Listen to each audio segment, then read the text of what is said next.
আপনি কি জানেন কেন ইউনুস নবীকে মাছ খেয়ে ফেলেছিল? আল্লাহ তাআলা ইউনুস আলাইহিসসালামকে ইরাকের একটি অঞ্চলে ইসলাম প্রচারের জন্য পাঠিয়েছিলেন। ইউনুস আলাইহিসসালাম দীর্ঘদিন যাবৎ সেই অঞ্চলের মানুষদেরকে ইসলামের দাওয়াত দিলেন, কিন্তু সেখানকার মানুষজন ইউনুস আলাইহিসসালামকে অস্বীকার করলো। এভাবে দীর্ঘদিন তাদেরকে দাওয়াত দেওয়ার পরও তারা কেউই ইসলাম ধর্ম গ্রহণ করলো না। ইউনুস, আমরা তোমার কথা বিশ্বাস করি না। আল্লাহ বলে কেউ নেই, তুমি মিথ্যা বলছো। ইউনুস আলাইহিসসালাম তখন রাগ করে আল্লাহর অনুমতি ছাড়াই সে অঞ্চল থেকে চলে গেলেন। ইউনুস আলাইহিসসালাম সেই অঞ্চল থেকে চলে যাওয়ার জন্য একটি নৌকাতে উঠলেন। নৌকা যখন সমুদ্রের মাঝপথে, তখন প্রচণ্ড বেগে ঝড় তুফান শুরু হলো। তখন নৌকোর মাঝিরা নৌকো ডুবা হতে রক্ষা পেতে ইউনুস আলাইহিসসালামকে নৌকো থেকে পানিতে ফেলে দিলেন।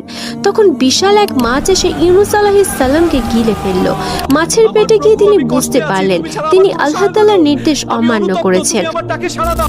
লা ইলাহা ইল্লা আনাতা সুবহানাকা ইন্নী কুনতু মিনাজ জালিমিন। তখন আল্লাহর নির্দেশে মাছ তাকে তার পেট থেকে বার করে দিল। সুবহানাল্লাহ। প্রিয় বন্ধুরা, ভিডিওটি যদি আপনাদের ভালো লাগে সাবস্ক্রাইব করতে ভুলবেন না।